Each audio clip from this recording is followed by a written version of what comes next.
அவர் மன உளைச்சலுக்கு ஆளானாரா? ஜாஃபர் சாதிக் அவருடைய நண்பர், சகோதரர் இது வரைக்கும் சந்திச்சதே இல்லை அப்படின்றார்.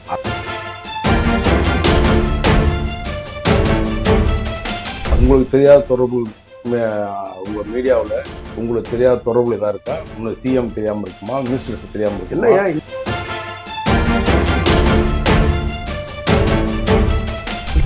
அது ஏன்னா நம்ம பத்திரிகையாளர் என்ன கேட்டீங்கன்னா, எப்பவுமே விவரம் இல்லாம போய் இடத்துல போய் நின்று கண்டிப்பா எவன் கூப்பிட்டாலும் போய் நிக்கிறதுக்காக நம்ம வேலை கிடையாது.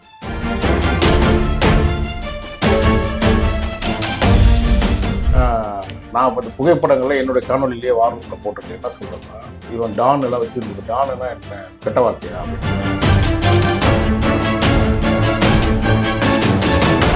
சாதாரணமாக இவன் வந்து கூலி வேலைக்கு போன, துணிக்கடையில் கூலி வேலைக்கு போனவன் தான் இந்த டத்தோ மாலிக். இவனுக்கு எப்படி இத்தனை கோடி வந்துச்சு?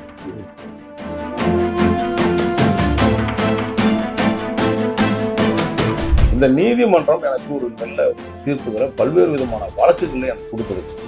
நான் தேவையில்லாமல் பொதுவாக உட்காந்துட்டு அவனுக்காக ஒருத்தனை சொல்லணும், திட்டணும், விமர்சனம் பண்ணணும் நோக்கம் எனக்கு கிடையாது.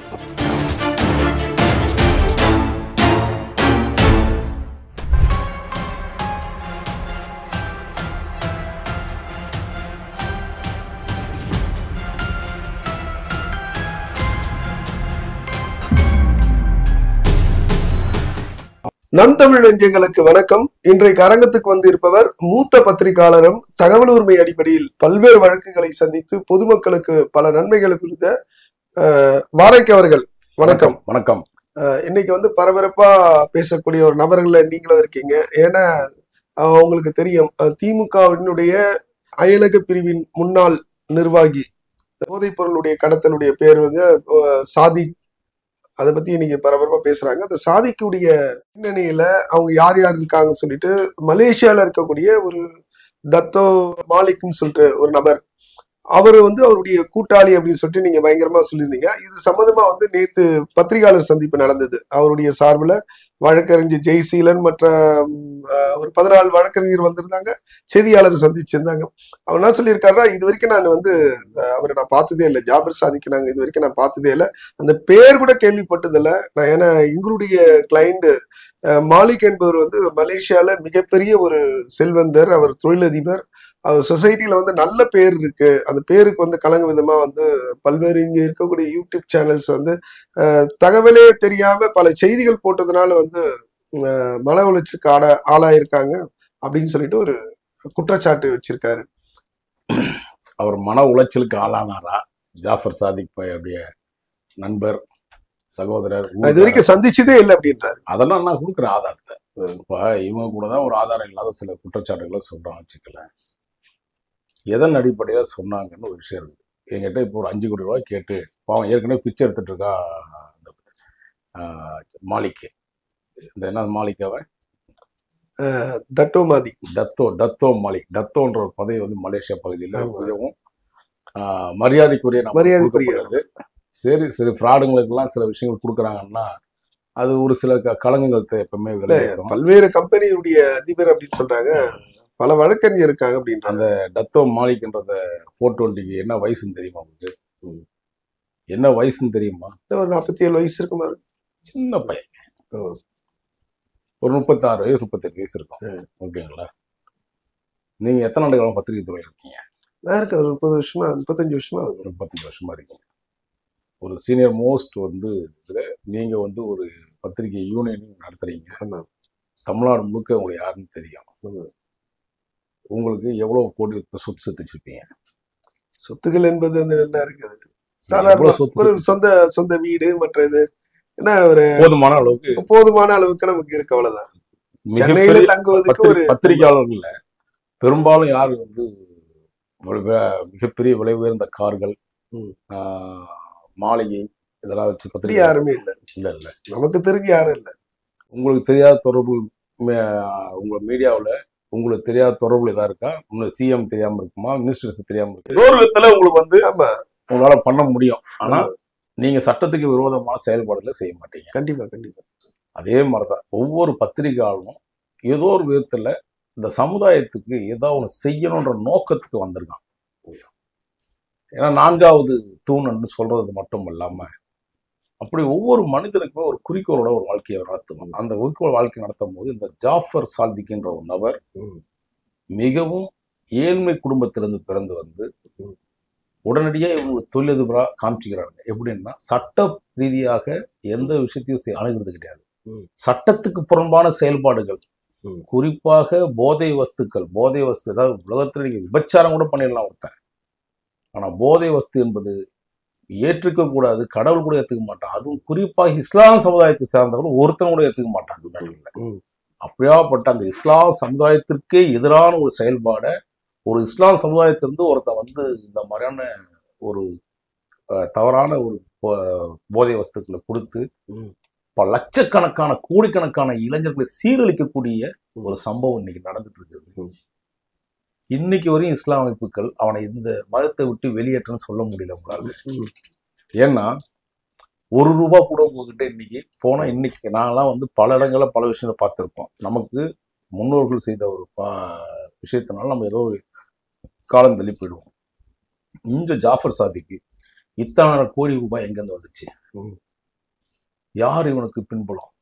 இந்த போதை வஸ்துக்கள் இல்லைன்னா இவனை யாரும் தெரியுமா? இன்னைக்கு ஏன் முதலமைச்சர் குடும்பத்தோடையும் நெருங்கிட்டு இருக்கான் இவன்னா? அந்த அளவுக்கு இவன் இல்ல. பொதுவா வந்து ஒரு குற்றவாளி என்பது வந்து தன்னை பாதுகாக்க வந்து அவன் என்ன முதல் எடுப்பான காவல்துறை அதிகாரியுடைய நட்பை தேடுவான், அரசியல் ஆளுங்கட்சியுடைய இதையும் தேடுவான். அதுக்காக வந்து எப்படியாவது யாராவது ஒருத்தர் வந்து பிடிச்சி நம்ம வந்து பெரிய சொசைட்டில பெரிய ஆள் பண்ண நம்ம காட்டினா போலீஸ் நம்மளை நெருங்காது அப்படின்னு சொல்லிட்டு குற்றவாளிகளுடைய எண்ணங்கள், இது போல ஒயிட் காலருடைய கிரிமினல்ஸ் உடைய எண்ணங்கள் அப்படிதான் இருக்கும். அப்படி இருந்தாலும் கூட நான் சொல்றேன்னா, உங்களுக்கும் எனக்கும் கிடைக்காத நட்புகளா, உறவுகளா, தொடர்புகளா ஒரு நாள் கூட நம்ம யாரையும் மிஸ்யூஸ் பண்ணதில்லை.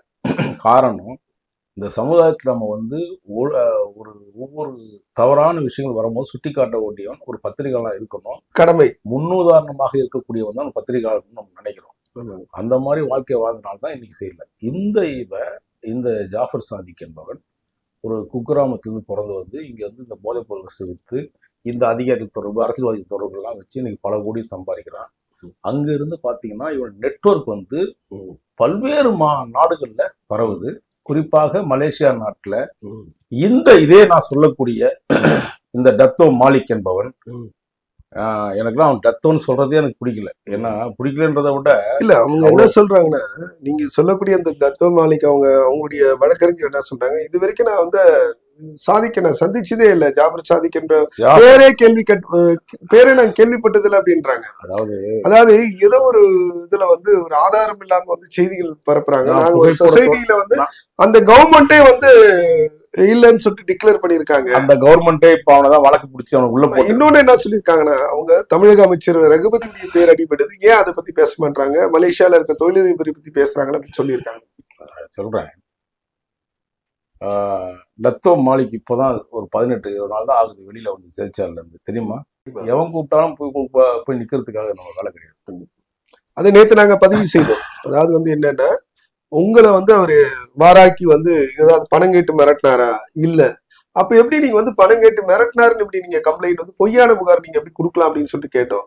இல்ல, அது யூகத்தின் அடிப்படையில ஒருத்தர் வந்து தவறா செய்தி போட்டாங்கன்னா டிபார்ட்மெண்ட்ஸ் கேஸ் போடுங்க. இதுதான் வந்து பத்திரிகையினுடைய தர்மம். ஃபர்ஸ்ட் எய்டு கேளுங்க, அது உண்மையா பொய்யா வந்து நீதிமன்றம் வந்து தீர்மானிக்காத. நீங்க எப்படி வந்து இது வந்து ஒரு அக்கிஷா நீங்க எப்படி நீங்க சொல்லலாம் அப்படின்னு சொல்லிட்டு கேட்டோம். இதே நீங்க வந்து வழக்கறிஞர்கள் மேல யாராவது குற்றம் சொல்லிட்டு அவங்களுடைய சங்கங்கள்லாம் சும்மா இருக்குமா? இது சம்பந்தமாக நேற்று அவர் கொடுக்கப்பட்ட பேட்டியிலேயே அவர் பயங்கரமான கேவலமான ஒரு ஒன்னுத்துக்கும் உதவாத ஒரு பேட்டியை கொடுத்திருக்காரு. அந்த பத்திரிகையாளர் சந்திப்பு நடத்திருக்காரு. அவருக்கே என்ன விஷயம் தெரியல. வாராகி அப்புறம் இன்னொரு பேர் சொல்றாரு, ஏதோ வாராக்கி பாலாஜி சொல்றான். அது யாருன்னே தெரியல. அவெல்லாம் படிச்சுதான் வந்தானா வக்கீலுக்கு, இல்ல வேற ஏதாவது பண்ணிட்டு வந்தானா? இல்ல, வாராக்கின்னு சொல்லிட்டு ஒரு பேரும் வாராக்கி அண்ட் பாலாஜின்னு ஒரு பேரும் இருக்கு. அது எனக்கே வந்து கன்ஃபியூஷனா இருந்தது. மாதேஷ் இருக்கு, உங்க பேர் குறிப்பிட்டிருக்காங்க. அதுக்கடுத்து அலேஸ் பாலாஜி நம்ம சொல்றான். அப்புறம் வந்து சவுத் சங்கர் பேரும் இருந்தது. அப்ப நாங்க கேட்டோம், நீங்க வந்து இவங்கெல்லாம் வந்து என்னன்னா இன்னைக்கு எல்லாருமே வந்து மக்கள்கிட்ட என்னென்ன பிரச்சனைகள் சொல்லிட்டு வெளியுறத்து கொண்டு வராங்க, நியாயமான இது எந்த குற்றங்கள் நடந்தாலும் சரி அதை வந்து மக்களுக்கு வந்து தெரியணும் அப்படின்னு சொல்லிட்டு ஒரு விழிப்புணர்வுக்காக வந்து எல்லா இதுவும் கொண்டு வர உங்க மேல எப்படி நீங்க சொல்லலாம் அப்படின்னு. அவரு ஏதாவது உங்களை காசு கேட்டாரு அப்படின்னு இல்ல, அவர் மேல என்ன புகார் கொடுத்தீங்க இல்ல, இனிமேல் தான் கொடுக்க போறோம். அப்ப இனிமேல் கொடுக்க போறவங்க வந்து எப்படி நீங்க வந்து கம்ப்ளைண்ட்ல அவர் பேர் சேர்க்கலாம்? நோக்கம் என்னன்னா, இந்த வாராகி என்கின்ற பேசுறவன் பேச்சு வந்து மலேசியாவுல மிகப்பெரிய ஒரு மாற்றத்தை அவன் என்ன சொல்லியிருக்கான்னா, மலேசியால இருக்கிறவங்க வந்து இதுல இருக்கக்கூடிய அந்த ஃபுட்டேஜ் எடுத்து அவங்க யூஸ் பண்றாங்க, எங்களுக்கு ஃபுல்லாவே டேமேஜ் ஆயிடுச்சு, எங்களால் வெளியிலேயே தலை காட்ட முடியல. இமேஜ் ஒருத்தன் டேமேஜ் ஆச்சுன்னா அந்த அளவுக்கு ஒருத்தன் இப்ப சிறைச்சால இருந்து வந்திருக்கான். நான் தான் ஒரு இடத்த சொல்றேன்ல, இவன் வழக்கு டெப்ரமேஷன் 5 அதையும் கேட்டோம். சிறைச்சாலை சமீபத்துல போயிட்டு வந்தாருன்னா அது போல ஒரு தகவல், தவறான தகவல். எங்கால் சிறைச்சாலைக்கே போல நீங்க மலேசியா போக மாட்டீங்கன்னு நம்பிக்கையில சொல்றாங்க. பரவாயில்ல, ஏன்னா அவனுக்கு வக்கீலா படிக்கிறது கூட ஒரு விஷயத்துக்கு உதவாத காரணன்றது தெரிஞ்சுக்கிட்டேன். ஒருத்தனுடைய கிளைண்டுடைய பேரும் சரியா உச்சரிக்க தெரியாது, எதிராளிகளுடைய பேரும் உச்சரிக்க தெரியாத ஒருத்தர்லாம் இப்படி இருந்தானா என்ன பண்ணுவான்னு தெரியாது. அடுத்த கட்டம் பாத்தீங்கன்னா, நான் அந்த புகைப்படங்கள்ல என்னுடைய காணொலியிலேயே வார்ரூம்ல போட்டிருக்கேன். என்ன சொல்றேன்னா, இவன் டான் எல்லாம் வச்சிருந்து, டானுன்னா என்ன கெட்ட வார்த்தையா அப்படின்னு என்னோட நிருபர் கூட கேட்டார். நீங்களும் அது டான் தவறான வார்த்தை எல்லாம் கிடையாது, நல்ல ஒரு டான்னு சொல்லலாம். அப்புறம் நாங்கெல்லாம் வந்து அவர் சொல்ல அருமையா கேட்டாரு. செய்தியாளர் என்ன கேட்டாரு, நீங்க கூட தான் ஒரு 14 பேரோட வந்திருக்காங்க, அப்ப நாங்க வந்து யூகிக்கலாம் இல்ல அவர் வந்து டான் மாதிரி தான் இருப்பாருன்னு. அவருடைய வழக்கை வந்து சந்திக்கிற செய்தியாளர் பேசிக் தொழில் என்ன தெரியுங்களா, பலான விஷயங்கள் பண்றதுதான் தொழில். அந்த தொழில் அடிப்படையில வந்து இவன் சாதாரணமாக இவன் வந்து கூலி வேலைக்கு போன, துணிக்கடையில கூலி வேலைக்கு போனவன் தான் இந்த டத்தோ மாலிக். இவனுக்கு எப்படி இத்தனை கோடி வந்துச்சு? அது என்ன ஒரே நாள்ல இந்த படத்துல பாட்சா படத்துலயும் கபாலி படத்தினுடைய அந்த டிசைனே அவங்க தான் பண்ணாரு. விமானத்துல வரக்கூடிய அந்த கபாலின்னு அந்த டிசைனே அவர் சொன்னாரு, எல்லாமே எங்களுக்கு நல்லா பழக்கம் தான் அப்படின்னு சொன்னாரு. பழக்கம் தான் நீங்க கொடுத்துருவீங்களா காசு? பழக்கம் அந்த ரஜினிகாந்த் வீட்டுல இருந்து கொடுத்துருவாரு காசு? ஏங்க, அவர் ஒரு நடிகை, நீ உன்னை தெரியாம அவர் உனக்கு பக்கத்துல சேர்த்துக்கிட்டாரு. பல விஷயங்கள்ல நீங்க ஏன்னா நடிகர்களுக்கு வெளி உலகம் சில இடத்துல தெரியாம போயிடுது. இப்ப கயல்னு ஒரு நடிகை, ஜாஃபர் சாதிக்கு யாருன்னு தெரிஞ்சிருந்தா போயிருப்பாளா? அது எப்படி போயிருப்பாங்க? ஜெயிலுக்கு போயிருப்பாளா? அவருக்கு தெரியாதா? ஐயோ தெரியாம இல்லாம வந்து இவங்க கூட சாகவாசம் வச்சுட்டோம்ட்டு. அந்த மாதிரிதான் இவன் வந்து ரஜினிகாந்த் எல்லாம் பாவம் வந்து அது கலைப்புழு தானம் நம்பி போய் அந்த விஷயத்த இதாச்சு. ஏன்னா எப்பவுமே எப்படின்னாங்க, அர்ப்பனுக்கு வாழ் வந்து அர்த்தராத்திரி கொடை பிடிக்கின்ற மாதிரி இந்த போகி பையங்க, பிராடு, கேப் மாதிரி, முச்சத்துவ, முல்லை மாதிரி இந்த 420 குரூப் எல்லாம் என்ன நடக்கும்னா, எங்கேயாவது இடத்துல வந்து ஒரு தன்னை வந்து இந்த வெள்ளத்தோல் கொஞ்சம் கொஞ்சம் போட்டு வச்சுக்கிங்க, உடனே வந்து ஐயோ இவெல்லாம் போய் சொல்ல மாட்டாரு, நல்ல ஒரு மாதிரி அந்த மாதிரி இவன் என்ன பண்றதுன்னா கிளம்பி வந்துடுது. எங்கேயாவது கூலிங் கிளாஸை போட்டுக்கிட்டு ஜீன்ஸ் பேண்ட் டிஷர்ட் போட்டு சுத்தி வந்து அப்படியே ஒரு சீனை போட்டு காமிச்சு அப்படி ஒரு 4 பேர். நீங்க எனக்கு தெரிஞ்ச ஒரு நண்பர் ஒருத்தர் இருந்தாருங்க, எதுக்கு சொல்ல வர அந்த கதைன்னா, காங்கிரஸ் கட்சி ஆபீஸ்க்கு போவாரு. சத்தியமூர்த்தி பவன் அந்த கட்சி. அவர் என்ன பண்ணுவாருன்னா, ராயப்பேட்டில தான் அந்த ஆபீஸ் இருக்கு, அந்த ஜிபி ரோட்ல ராயப்பேட்டம் மணிக்கூண்டு போய் நிப்பாரு. நின்றுட்டு அங்க போற வர வண்டிகள் எல்லாம் பார்த்துன்னு இருப்பாரு. காரை பார்த்துட்டு, ஐயா ஒரே நிமிஷம் இந்த லாஸ்ட் தெருல விட்டுருங்க, அந்த முனையில நடுத்தல் அந்த நடுவில் இருக்கும் இல்லையா, இருந்தா அப்படிங்க 100 ரூபா கொடுப்பாரு. அவன் சர்வனுக்கு ஒரு கார்ல இறங்குவான். அந்த பார்ட்டி சாஸ்திரி பார்த்து அந்த சத்தியமூர்த்தி பவன்ல எல்லாம் அப்பா தலைவர் இன்னைக்கு வந்திருக்காரு. இதே மாதிரி டெய்லி ஒரு கார் அங்கே எவனாவது கிருஷ்ணன் வந்துருவார். தலைவர் பெரிய வரவேற்புள்ள ஆள் போகுது. வரும்போது அவர் எங்க இருக்கிறாரு, எப்படி வந்தாட்டே தெரியாது வெளில. அந்த மாதிரிதான் இருப்பான். அந்த மாதிரி இவன் எதுக்கும் உதவாத ஒரு இத்து போன ஒரு வேலைகளை பார்த்துட்டு இந்த கில்மா வேலையெல்லாம் பார்த்து கொடுத்து கொஞ்சம் பணம் சேர்ந்துருது. இந்த பணத்தை வச்சுக்கிட்டு இப்படியே மற்ற ரூட்டை போட்டு அதுக்கப்புறம் பல விஷயங்கள்லாம் பார்க்க வச்சு இவ்வளவு பேசக்கூடிய நீங்க வந்து எதனுடைய ஆதாரத்தின் அடிப்படையில எப்படி பேசுறீங்க? அதான் நானும் சொல்றேன். அவனுக்கு பழக்க வழக்கமே இல்லைன்னு சொல்றான். என்கிட்ட புகைப்படம் இருக்கு 2 பேரும் எடுத்துக்கிட்டு. அதோட என்ன சொல்ல முடியும்? நீதிமன்றத்துக்கு வந்தவொடனே கண்டிப்பா அந்த வழக்கெல்லாம் கண்டிப்பா கொசாப்படல. எனக்கு எப்பவுமே என்ன சட்ட போராட்டம்னு சக்கரை சாப்பிட்ற மாதிரி. ஏன்னா நான் நம்பி இருக்கிற ஒரே விஷயம் சட்டமன்றம் தான். இது சரி, நான் நம்பி இருக்கிற ஒரே விஷயமே நீதிமன்றம் மட்டும்தான். இந்த நீதிமன்றம் எனக்கு ஒரு நல்ல ஒரு தீர்ப்புகளை பல்வேறு விதமான வழக்குகளை எனக்கு கொடுத்துருக்குது. நான் தேவையில்லாம பொதுவா உட்காந்துக்கிட்டு எவனுக்காக ஒருத்தனை சொல்லணும், திட்டணும், விமர்சனம் பண்ணணுன்ற நோக்கம் எனக்கு கிடையாது. ஆதாரம் இருந்தால் ஒருத்தனை பேசுவோம். இவன் ஒன்றும் யோகியமானவன் கிடையாது. மலேசியா மக்களிடம் உங்களுக்கு தொடர்பு இருந்தால் கேட்டு பாருங்க, மலேசியன் கவர்மெண்ட்டுக்கு பாருங்க, நான் உங்களுக்கு சில காணொலி தரேன். இவன்லாம் வந்து எவ்வளவு பெரிய வேலை பார்த்துருக்கான், இப்பதான் சிறைச்சாலை வந்திருக்கான். இவனை மாதிரி அயோக்கிய பயிர்களை நம்ம வந்து தோல் எடுத்து காட்டும். அதாவது நீங்க வந்த விஷயங்களை கூட விட்டுருங்க, பலான விஷயங்களை விட்டுருங்க. இந்த தங்க கடத்துல இருந்து அவாலோட விட்டுருங்க. இந்த போதை வசதி இருக்குல்ல, மலேசியா மக்களை அந்த அளவுக்கு சீரழிச்சது. உலக மக்களை சீரழிச்சது போய் மலேசியா மக்கள் வந்து ஒரு மென்மை மிக்கவர்கள். அந்த கவர்மெண்ட் நடவடிக்கை எடுக்கலன்னு சொல்றீங்களா? ஏன்னா நான் நடவடிக்கை எடுக்கலாம் சொல்லல, அந்த எடுத்ததுனாலதான் இவன் சிறைச்சாலைக்கு போனான். அதுக்கு முன்னாடி இருந்தவங்க வந்து இவங்க மேல நடவடிக்கை எடுக்காம இருந்துச்சு. நிச்சயமா வந்து இந்திய கவர்மெண்ட் வந்து இதோட தொடர்புள்ள ஆட்கள் மேல. சார் நான் இப்போ ஒரு புகார் ஒன்று ரெடி பண்ணிருக்கேன், நாளை மறுநாள் கொடுக்க போறேன். யாரு மேல? இந்த உங்களுடைய அடுத்த கட்ட நடவடிக்கை என்ன என்ன என்ன மாதிரி புகார் நீங்க தர போறீங்க? இந்த அட்வொகேட் ஒருத்தர் வந்தார்ல, அவர் கொடுத்ததெல்லாம் அம்பக்கு. அவர் என்ன சொல்றாரு, இன்னும் பணம் கேட்கற மாதிரி கேட்ட மாதிரி ஒரு நினைப்பான். இவன் தூங்கி இருந்ததெல்லாம் வந்து வக்கீல் பேசுவான்ல, தூக்கி அதாவது வழக்கறிஞர்கள் என்பது அதாவது வந்து என்னன்னா இதனுடைய நோக்கமே வந்து பணம் பறிப்பதுக்காக அப்படின்னு சொல்லிட்டு வழக்கறிஞர் என்பது இந்த வாதத்தின் இல்ல. அதுக்கு நாங்க வந்து நாங்க எதிர்ப்பு தெரிவிச்சோம். ஒரு கூட தகுதி இல்லாத ஒரு ஆளதான் வழக்கறிஞர் வச்சிருக்கோம் பாருங்க. அப்ப கூட பாருங்க, அதுக்கு நாங்க எதிர்ப்பு தெரிவிச்சோம். ஒரு ஜேர்னலிஸ்ட் மேல வந்து நீங்க எப்படி வந்து உங்களுக்கு ஏதாவது ஆதாரம் இல்லாம வந்து அவர் மேல நீங்க எப்படி வந்து பணம் கேட்டு மிரட்டினார் அப்படி யூகத்துல சொல்லலாம் அப்படின்னு. இப்ப செய்தின்னா செய்தி என்பது தகவல் அடிப்படையில போறது ஒரு செய்தியாளருடையது. அவர் கிடைச்ச தகவல்ல போட்டிருக்காரு, உங்க மேல குற்றம், நீங்க டிஃபர்மன்ஸ் கேஸ் போடுங்க. அதான் நானும் விரும்புறேன். இல்ல நான் போதான் போறேப்பா, நான் நாளை மரம் அந்த வழக்கறிஞர் பார்க்கணும்னு சொல்லி இங்கே ஒரு புகார் ஒன்று கொடுக்குறேன். அதே மாதிரி இந்த ட்ரக் மாஃபியா, மலேசியா மாஃபியா ஒருத்தருக்கான் இல்லையா, மாலிக்கு மாதிரி ஒரு கேவலமான எத்தனை பேர் நடிகர்களோட தொடர்புல இருக்கான், யாரோடலாம் இவனுக்கு வந்து ட்ரக்கு சப்ளை பண்ணியிருப்பான் அப்படின்னு அங்க மலேசியா மக்கள்கிட்ட இருந்து எங்கெங்கெல்லாம் வந்து இவங்க இந்த இல்லீகல் ஆக்டிவிட்டிஸ் உள்ள ஆட்கள் எல்லாம் கையில வச்சுக்கிட்டு அந்த மக்களை மிரட்டி பணம் பறிக்கிறது, பல்வேறு விதமான சமூக விரோதமான செயல்பாடுல செய்யறது எல்லாத்தையும் சேர்த்து நான் மலேசியன் எம்பசிக்கும் நம்ம இந்தியன் எம்பசிக்கும் எமிகிரேஷனுக்கும் நான் வந்து புகார் கொடுத்து இவனை வந்து உடனடியாக கைது செய்யப்படணும் அப்படின்னு சென்னை மாநகர காவல்துறை ஆணையருக்கும் கொடுப்பேன், மற்றும் மலேசியா மற்றும் வந்து இந்தியன் எம்பசிக்கும் கொடுத்து இவன் மீது என்னென்ன வழக்கு இருக்குன்னு செக் பண்ணுங்க. இங்க டிரான்சாக்ஷன் ஃபுல்லா இந்த மாதிரி நடந்திருக்கு, மலேசியா எத்தனை வழக்குகள் மேல நிலுவையில் இருக்கு, இந்த வழக்குகள் போது இவனை வந்து கைது பண்ணணும்ன்றது நாளை மறுநாள் நான் அந்த புகாரை கொடுக்க போறேன் அனைவருக்கும். பத்திரிகையாளராகி நீங்களும் வந்தீங்கன்னா கண்டிப்பா நிச்சயமா வரும். அப்புறம் எப்போ வந்து இதனுடைய ஆதாரத்தை நீங்க வெளியிட போறீங்க? இன்னும் ஒரு 10 நாள் அவங்க கோர்ட் வரட்டும்னு தான் யோசிச்சுட்டு இருக்கிறேன். ஏன்னா நான் எல்லாத்தையும் சேகரித்து வச்சிருக்கேன்.